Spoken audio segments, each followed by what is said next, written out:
आशीष sir, आप इतने smart हैं, आपको तो हर दिवाली पार्टी के इनविटेशन आते ही होंगे, नेचुरली आप जाते भी होंगे। मैं जहाँ जा रहा हूँ मुझे तो आजकल एक सवाल, मेरा सवाल बदल गया।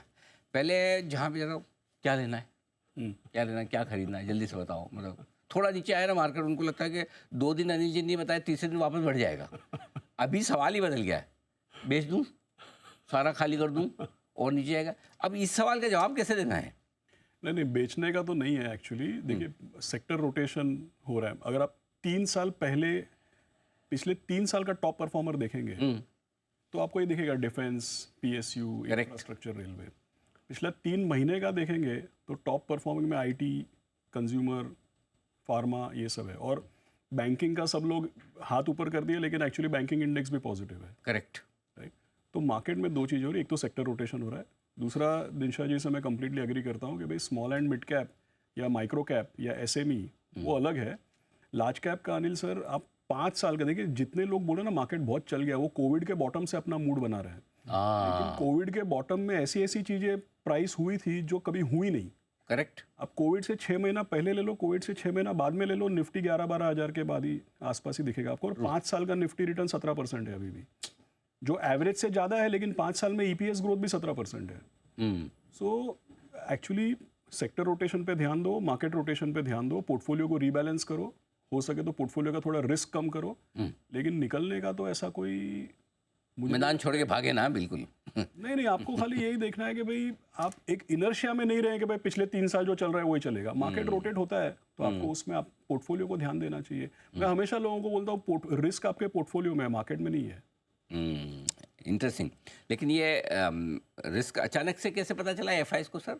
मतलब अक्टूबर के पहले तो उन्हें दिन से पता नहीं था कि रिस्क है, एकदम से अच्छा बेचिए, हम कोई दिक्कत नहीं, धीरे धीरे प्यार से बेचो। 1 लाख करोड़ एक ही महीने में, ऐसा क्या जल्दबाजी क्या है इनको? जी एक्चुअली मैं बता रहा हूँ आपको कि मुझे नहीं लगता कि ये चाइना ट्रेड था। हाँ, अच्छा नहीं लगता है? बिल्कुल नहीं था, बिल्कुल नहीं था। क्योंकि आप देखिए मंथ टू डेट, अगर जो अक्टूबर की बात करें तो इंडिया में आप सेकेंडरी मार्केट देखें, प्राइमरी छोड़ दीजिए, जो भी है पैसे आए प्राइमरी के वो आप बाहर रखिए। जो सेकेंडरी में सेल हुआ 10.5-11 बिलियन के आसपास कुछ सेलिंग हुई थी नहीं सेकेंडरी मार्केट में।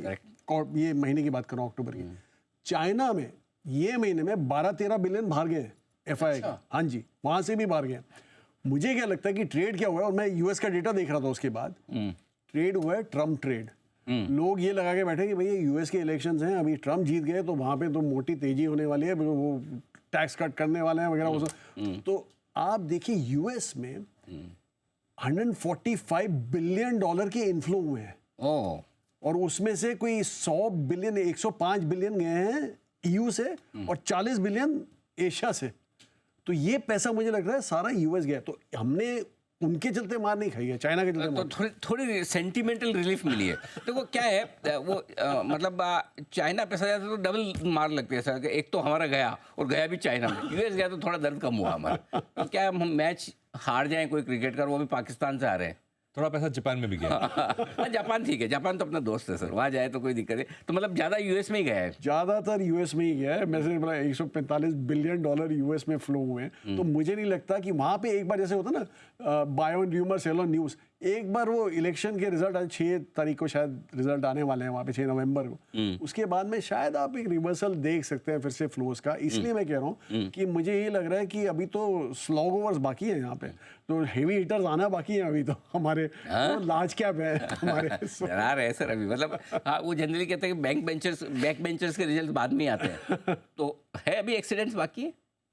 एक्सीडेंट्स तो मैंने देखिए, लार्ज कैप में इतने बड़े एक्सीडेंट भी नहीं हो सकते और इतने बड़े सरप्राइज भी नहीं आ सकते। करेक्ट। एंड जैसे दिनशा ने कहा कि जो 1 साल का रिटर्न जो है स्मॉल कैप और मिड कैप से काफी कम है। तो अगर मार्केट को स्टेबलाइज होना है तो large caps have to catch up definitely.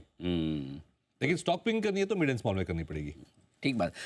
Ashish sir, एक और बड़ा जो फैक्टर है, अभी तक तो हमारी डोमेस्टिक लिक्विडिटी बड़ी स्ट्रॉन्ग है। आप तीनों म्यूचुअल फंड इंडस्ट्री के करता धरता है, मजबूती से मुकाबला कर रहे हैं पूरा एफआईएस का।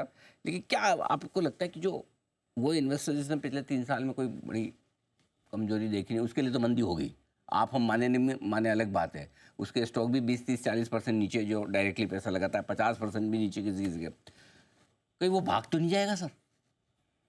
इसलिए मेरे को ऐसा नहीं लगता है। मैं आपको बताता हूँ क्यों। क्योंकि दो तीन चीज़ें देखना चाहिए कि जो लोग पिछले 3 साल में जुड़े हैं वो खैर मेरे जनरेशन के तो है नहीं, मतलब हमारे जनरेशन के तो है नहीं।